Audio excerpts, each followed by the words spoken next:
नमस्कार, आप देख रहे हैं दैनिक सवेरा। जिस तरह से आप सभी जानते हैं, जब से साल 2025 की शुरुआत हुई है, तब से लेकर अब तक अनेक देश भर में बड़े हादसे हुए हैं। अब ऐसे में सोशल मीडिया की बात की जाए तो हर एक व्यक्ति का मानना है कि ये साल हादसों से भरा रहा। हर महीने देश भर में एक बड़ा हादसा हो जाता है। साल 2025 यानी जनवरी महीने की बात की जाए तो आप सभी जानते हैं, प्रयागराज महाकुंभ में जो भगदड़ मची, जिसमें 37 लोगों ने जान गंवा दी। उसके बाद भी अब तक 9 महीने बीत चुके हैं, अनेक बड़े हादसे हुए हैं। सिलसिलेवार तरीके से आपको जानकारी देंगे। सबसे पहले पलक देखिए, बात करते हैं जिस तरीके से प्रयागराज में जो 37 लोगों ने जान गंवाई मौनी अमावस्या के दिन, जो किस तरीके से भगदड़ मची थी।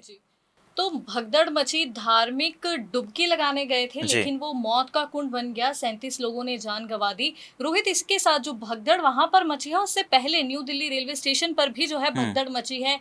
कहा गया कि ट्रेन के लिए ही लोग इंतजार कर रहे थे, ट्रेन फुल जा रही थी और एकदम से प्लेटफॉर्म चेंज किया गया। ऐसे में लोगों में भगदड़ मच गई, ट्रेन ना छूट जाए, और उस जगह पर भी 18 लोगों ने अपनी जान गंवा दी। तो महाकुंभ जहां आस्था की डुबकी लगनी थी, वहां पर वो मौत का कुंड कहीं ना कहीं बन गया। 37 लोगों ने महाकुंभ में जान गंवा दी और वहीं 18 लोगों ने न्यू दिल्ली रेलवे स्टेशन पर भी जान गंवा दी। ऐसे में प्रयागराज का ही जिक्र करेंगे, क्योंकि जनवरी महीने की शुरुआत हुई थी। साल का पहला महीना था, तो किसी ने नहीं सोचा था, क्योंकि काफी सालों के बाद देखिए महाकुंभ की शुरुआत, महाकुंभ लगा था और हजारों, हम कहें सैकड़ों करोड़ों लोग वहां पे उमड़े हुए थे। आस्था का सैलाब लगा हुआ था। हालांकि ऐसे में जो सोशल मीडिया के माध्यम से जो खबरें सामने आ रही थी, उसमें जो मौत का आंकड़ा था वो काफी ज्यादा था। लेकिन यूपी प्रशासन द्वारा जिस तरीके से 37 से 40 के करीब ये ब्यौरा दिया कि 37 से 40 के करीब लोगों ने जान गंवाई। हालांकि हर दिन भगदड़ मची रही थी, कभी गेट नंबर 1, कभी गेट नंबर 2। और जिस तरीके से मौनी अमावस्या के दिन जो बड़ी भगदड़ मची, लोगों को सांसें नहीं आ रही थी। जो तस्वीरें थी वो भी काफी ज्यादा भयभीत कर देने वाली थी।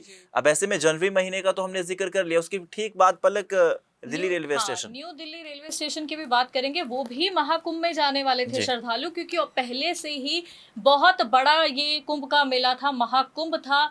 लोगों में आस्था बहुत थी, लोग वहां पर जाकर आस्था की डुबकी लगाना चाह रहे थे। लेकिन ऐसे में एक टेक्निकल एरर कह लीजिए, क्योंकि अभी तक इस बारे में कोई भी साफ सफाई नहीं सामने आई है कि गलती किसकी थी। 18 लोगों की मौत हुई, 18 से 20 के बीच का आंकड़ा बताया जाता है, और ऐसे में 18 से 20 लोगों की मौत हुई। कौन जिम्मेदार है, अभी तक इसके बारे में कोई जानकारी नहीं आई। लेकिन ये बहुत बड़ा हादसा था, क्योंकि प्लेटफॉर्म चेंज किया गया। रोहित, 1 से 3 तक भेजा गया, कहीं पे भी प्लेटफॉर्म चेंज किया गया। लोगों को यही डर बना रहा कि हमारी ट्रेन छूट जाएगी, क्योंकि उस टाइम की बात करें तो ट्रेन की टिकटें काफी महंगी मिल रही थी। महाकुंभ जाने के लिए श्रद्धालुओं का सैलाब उमड़ा हुआ था, और ऐसे में ये भगदड़ मचना, 18 से 20 लोगों की मौत होना, कहीं ना कहीं रेलवे प्रशासन और सरकार पर बड़े सवाल खड़े करते हैं। पलक देखिए किस तरीके से ये भगदड़ का ही हमने आप जिक्र किया दर्शकों, चाहे वो जनवरी महीने की भगदड़ हो, उसके तुरंत बाद फिर न्यू दिल्ली रेलवे स्टेशन में भगदड़ मचना हो, उसके ठीक बाद आप सभी जानते हैं जिस तरीके से जम्मू कश्मीर में जो पहलगाम आतंकी हमला हुआ था, उसे भी देश नहीं भुला सकता है। हर महीने की शुरुआत या महीने के मिड में कहीं ना कहीं देश को क्षति पहुंची है। पहलगाम आतंकी हमला इसके बाद होता है, जिसमें देखिए 26 निर्दोष लोग अपनी जान गंवा देते हैं। धर्म पूछकर उन आतंकियों ने उन्हें मारा था। लश्कर तौबा की जिस तरीके से जो मिली भगत आ रही थी, उसके बाद हालांकि ऑपरेशन सिंदूर भी किया जाता है, और अब तक तो अनेक बड़े अपडेट है। लेकिन जो उस दिन जिस तरीके से देश को क्षति पहुंची थी, और कुछ खबरें ये भी आ रही थी, जो देखिए कुछ की शादी को काफी कम समय हुआ था, और उस वक्त सिचुएशन ऐसी थी कि धर्म पूछकर किसी को मारा जा रहा है, और हालात भी जम्मू कश्मीर के काफी तनावपूर्ण रहे पूरे महीने में। ये घटना जो है, इसने पूरे देश को हिलाकर रख दिया। कहीं ना कहीं भावनात्मक तौर पर लोगों के मन को भारी ठेस पहुंची थी, क्योंकि जब ये खबर सामने आई कि धर्म पूछकर जो है लोगों को मौत के घाट उतारा गया। एक तस्वीर जो है काफी वायरल हो रही थी, जहां पर शादी के तुरंत बाद घूमने आए थे पहलगाम, और पति के हाथों में चूड़ा था और वो अपने मरे हुए पति को देख रही थी। कहीं ना कहीं लोगों को उस तस्वीर ने झंझोड़ कर रख दिया था कि ये कैसा समय आ गया जी। है। हालांकि उसके बाद ऑपरेशन सिंदूर हुआ, भारत की तरफ से काफी रिश्ते जो है वो खत्म करने की कोशिश की गई, सिंधु जल समझौता रद्द कर दिया गया, काफी राजनीतिक उसके बाद हुई राजनीति। पर जो ये बड़ा हादसा था, ये कहीं ना कहीं लोगों के दिल में घर कर गया। कहीं ना कहीं कश्मीर के टूरिज्म पर बहुत बड़ा प्रभाव पड़ा है इसके बाद, क्योंकि लोगों के मन में रोहित डर बैठ गया कि डर और सहम का माहौल था कि अगर हम वहां जाएंगे, क्योंकि लगातार अभी भी जो है आतंक मुक्त कश्मीर नहीं हुआ है, जी। कहीं ना कहीं ऐसी घटनाएं सामने आ रही है। हालांकि उसके बाद भारतीय सेना जो है वो फुल जोश में है, लगातार इनकाउंटर किए जा रहे हैं, छापेमारी की जा रही है। पर वो जो इंसिडेंट था, कहीं ना कहीं लोगों के मन में घर कर गया। हाँ, अब ऐसे में देखिए उसी जी। के तुरंत बाद बेंगलुरु में भी जी। काफी भगदड़ मचती है। आईपीएल हाँ। मैच की धूम थी, कहीं ना कहीं वो धूम जो है वो शोक में बदल गई। रॉयल चैलेंज बेंगलोर थी, रोहित 18 साल बाद जी। जीती थी। विराट कोहली के फैन जो थे वो उनको देखने के लिए उमड़े थे, बहुत एग्जैक्टली। बड़ी भीड़ थी। और ऐसे में वहां पर 11 लोगों की मौत की खबर सामने आती है। हालांकि कई आधिकारिक पुष्टि नहीं भी करते हैं, लेकिन रोहित उस समय 11 लोगों की भगदड़, हमने पहले जी। भी बात की, महाकुंभ में भगदड़ हुई, न्यू दिल्ली रेलवे स्टेशन में भगदड़ हुई। और ऐसे में रॉयल चैलेंजर बेंगलोर की खुशी मनाने के लिए जो प्रशंसक इकट्ठे हुए थे उनमें भगदड़ होती है, 11 लोगों की मौत की खबर सामने आती है। कहीं ना कहीं विराट कोहली का अभी भी बयान सामने आया है कि कहीं ना कहीं जो हमारी जीत की खुशी थी वो बहुत बड़े गम में बदल गई, क्योंकि लोग उनको देखने के लिए उमड़े थे। जाहिर तौर पर जी। क्योंकि ऐसे इवेंट्स में एक पुलिस प्रशासन की भी जी। जिम्मेवारी रहती है, जी। चाहे जितनी भी भगदड़ हो, क्योंकि जी। व्यवस्था पर सवाल उठते हैं। लोग घरों से निकलते भी हैं, टिकट्स भी खरीदते जी। हैं, और भगदड़ में फिर वो अपनी जान भी गंवा देते हैं, और घायल तो अनेकों जी। उन भगदड़ों में हुए हैं। हालांकि ऐसे में ये भी पलक जिक्र कर लेना लाजमी है कि कुछ एस्ट्रोलॉजर्स, कुछ ज्योतिषाचार्य पहले ही, साल के जी। पहले ही देखिए बयान, भविष्यवाणी हम कह सकते हैं कि पहले ही प्रेडिक्ट कर देते हैं कि इन साल में ट्रैवलिंग ना करे, भगदड़ हो सकती है, जी। एक्सीडेंट्स ज्यादा होंगे। तो कुछ एस्ट्रोलॉजर सामने भी आए थे, उन्होंने पहले भी कहा था जी। कि उसके बाद उनकी भविष्यवाणी सच भी हुई। जी। तो भगदड़ के लिए अक्सर कहा जी। गया है कि भीड़ में जाना अवॉइड करें, ये साल की शुरुआत में बहुत बार कहा गया, लेकिन जब जब ये हादसे होते रहे तब कहीं ना कहीं वो भविष्यवाणी जो है वो सटीक नजर आई कि ये सच बात थी। कहीं ना कहीं लोग जो हैं ज्योतिष को या एस्ट्रोलॉजर को बहुत हल्के में जी। ले लेते हैं, मजाक में ले लेते हैं कि हमने तो टिकट्स करा ली हैं, ये कर जी। लिया है। लेकिन वो कहीं ना कहीं अब जो है गंभीर जख्म जो है लोगों के दिल पे छोड़ गई है। आप देखिए, हम आपको सिलसिलेवार तरीके से बता रहे हैं कि कब जी। कब क्या कुछ हुआ, क्योंकि आप सभी के लिए भी जानना जरूरी है, क्योंकि ये संयोग नहीं हो सकता। लगातार हादसे हो रहे हैं, लगातार भगदड़ मच रही है, हर महीने कुछ ना कुछ हो रहा है। उसके बाद देखिए अहमदाबाद प्लेन क्रैश जी। हुआ, 270 लोग मर गए, वो भी कोई संयोग नहीं था, क्योंकि आप खुद सोच, इतने लोग, इतने बड़े बड़े इंसिडेंट हो रहे हैं, तो एक चर्चा का विषय जरूर बन जाता है किस पे एक चर्चा की जा सके। आप सभी अपने विचार साथ साथ हमें कमेंट सेक्शन में दे सकते हैं, आपका क्या कुछ इस बाबत कहना है। अहमदाबाद प्लेन क्रैश में 270 लोग मरे, जी। जो बोइंग विमान था, जी। और सभी लोग मर गए, एक व्यक्ति जिंदा बचा था। जी। ये कहीं ना कहीं ये भी बहुत रेयर केस है कि प्लेन उड़ा और साथ में ही क्रैश हो हाँ। गया, 270 लोग, एक जान बची और सब खत्म। और कहीं ना कहीं ये बहुत ही डरावनी तस्वीरें थी। एज अ मीडिया भी हमको कवर करने में जी। रोहित बहुत तकलीफ हो रही थी, क्योंकि परिवार वालों की वैसी स्थिति देखना कि उनकी पहचान ही नहीं शवों जी। की हो पा रही थी, इतनी बुरी तरह से वो झुलस चुके थे। कहीं ना कहीं ये साल जो है बहुत बड़े ऐसे हादसे लेके आया। कहीं ना कहीं हमको लगता था इससे बड़ा क्या होगा, अगले ही महीने कुछ ऐसा इतना बड़ा हो रहा था कि हम जी। सब सवाल एकदम से ऐसा हो जाता था कि ये क्या।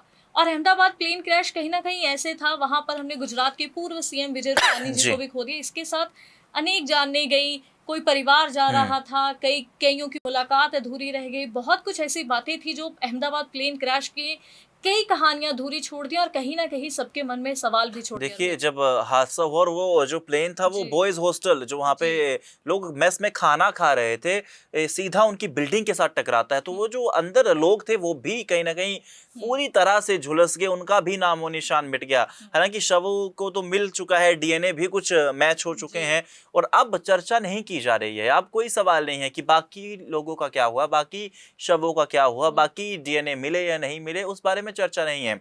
अब देखिए, साल का अंत कहीं ना कहीं हम कह सकते हैं, 8-9 महीने हो चुके हैं, लेकिन अब जिस तरीके से देश भर में बाढ़ का कहर जारी है, उससे आप सभी वाकिफ हैं। कोई ऐसा राज्य नहीं है, पंजाब, हरियाणा, हिमाचल, जम्मू कश्मीर, उत्तराखंड, दिल्ली, हर एक में बाढ़ जैसे हालात हैं। सिलसिलेवार तरीके से इसमें भी हम आपको बात बताएंगे। पंजाब जो है, अभी पंजाब से शुरुआत करते हैं। कहीं ना कहीं पंजाब में पहली बार मेरे ख्याल से 1988 में ऐसा एक आया था जब बाढ़ जैसी स्थिति बनी थी। बहुत बुरे हाल हो गए थे, खेत जलमग्न हो चुके थे, बुरे हालात देखने को मिले थे, फसलें खराब हो गई थी। लेकिन 2025 जो है उससे भयानक तस्वीरें सामने लेके आया है, जहां पर पानी रुक नहीं रहा है, लोगों के घर तबाह हो गए हैं, लोगों के खेत खराब हो गए हैं। कहीं ना कहीं लोग जो हैं, किसान जो है, वो ज़मीन अपनी भी होती है, कुछ ठेके पर ज़मीन लेकर उस पर भी अपनी जो है फसल बीजते हैं, सब खराब हो गई, सब तबाह हो गया।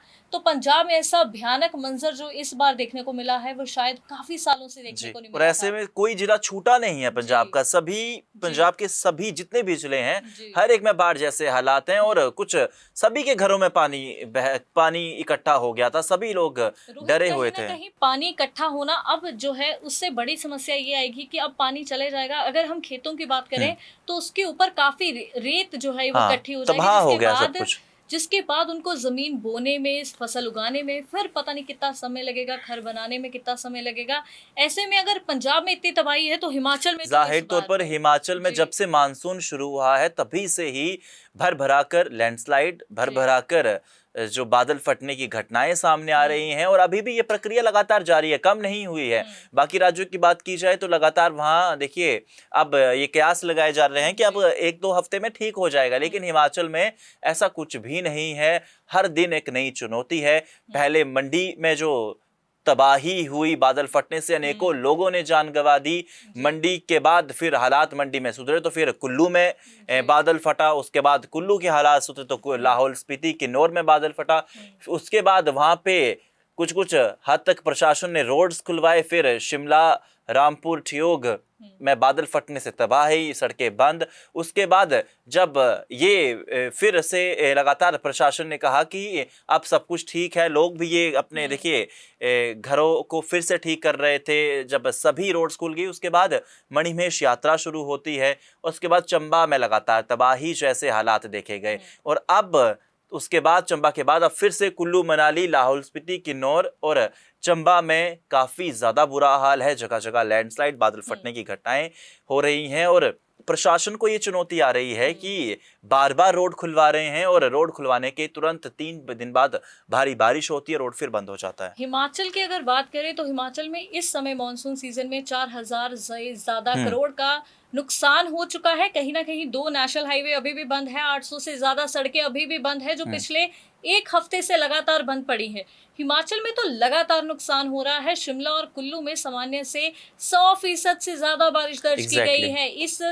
ये मॉनसून सीजन जो है वो कहीं ना कहीं पूरे देश के लिए तबाही का सीजन बन के रह गया। कुदरत का तांडव जो है वो पूरी तरह से देखने को मिला है, चाहे वो पंजाब हो, हरियाणा की भी ऐसे में बात करेंगे, यमुना नदी का रौद्र रूप जो देखने को मिला है, टांगरी नदी हो जो इसके साथ यमुना नदी जो है वो पूरे रौद्र रूप में थी। रोहित, पूरी ऐसी तस्वीरें सामने आई थी जो डरा देने वाली थी कि अब जो है दिल्ली को भी खतरा बढ़ा। और ये तस्वीरें जो है कहीं ना कहीं देखने को मिलता है कि जब इंसान कुदरत के साथ खिलवाड़ करता है तो कुदरत अगर वैसा ही रिटेलिएट करने लगे तो वो बहुत भयानक मंजर था, चाहे वो उत्तरकाशी की तस्वीर हो। देखिए, उत्तरकाशी उत्तराखंड की अगर हम बात कर ले तो वहां पे भी काफी नुकसान हुआ है। चमोली हो गया और जिस तरीके से और भी कई जगहें हुई जो बादल फटने से जो सैलाब आया, कई लोग दब गए हैं, उनका नामो निशान नहीं मिटा है। उत्तराखंड में भी काफी तबाही हुई है। हरियाणा का आप जिक्र कर रहे थे, दिल्ली में भी आते हैं, दिल्ली में भी काफी ज्यादा अभी तक कुछ एक जगहों पे जल भराव और जल जमाव है। और ऐसे में कुछ ट्विटर हैंडल, एक्स हैंडल की अगर हम बात कर ले तो वहां पे कहीं ना कहीं काफी जो ट्वीट्स वायरल हो रहे थे, क्या दिल्ली अब डूब जाएगा, दिल्ली का नामो निशान मिट जाएगा, क्योंकि लोग तैरते हुए ऑफिस जा रहे थे। जी, बहुत तस्वीरें ऐसी आई कि काम पर तो जाना ही है, लेकिन इतना पानी भरा हुआ है, चाहे वो कहीं पे भी किसी भी स्टेट की स्थिति मान लीजिए। जम्मू कश्मीर में आज भी जो है कुछ स्कूल खुले हैं, बाकी जल भराव होने की वजह से कुछ स्कूल अभी भी नहीं खुले हैं। जम्मू की बात करें तो जम्मू में भी तस्वीरें ऐसी सामने आई जहां पर अगस्त एंडिंग में जो है काफी बरसात देखने को मिली, जल भराव देखने को मिला और हर जगह जो है तबाही का मंजर देखने को मिला। जी, तो देखिए बाढ़ का कहर अभी भी जारी है। जी। अब हम उम्मीद करते हैं कि देखिए 9 महीने तो जैसे-तैसे गुज़र गए हैं। जी। बाकी बचा हुआ साल, बाकी बचे हुए जो महीने हैं, उनमें कुछ ज़्यादा हानि बड़ी ना हो और कोई जी। बड़ी घटनाएँ ना हो। साल पहले ही बहुत कुछ दिखा चुका है। जब पहले भी हमने बात की कि जब लगा कि इससे बड़ा तो क्या ही होगा, उससे बड़ी घटना सामने आ रही थी, उससे बड़ा नुकसान सामने आ रहा था, और अब जो है ये 4 महीने के लिए यही हम प्रार्थना भी करते हैं कि कुछ ऐसी बड़ी घटना ना हो कि फिर से पूरे देश को वो जो है हिला डाले। तो चलिए आज के लिए इतना ही। आप सभी के कमेंट्स हम ज़रूर पढ़ेंगे। आप ज़रूर अपनी जी। प्रतिक्रियाएँ दीजिए और वीडियो आपको पसंद आया हो तो इस वीडियो को ज़्यादा से ज़्यादा शेयर कीजिए। पेज पे नए हो तो पेज को ज़रूर फ़ॉलो कीजिए। नमस्कार।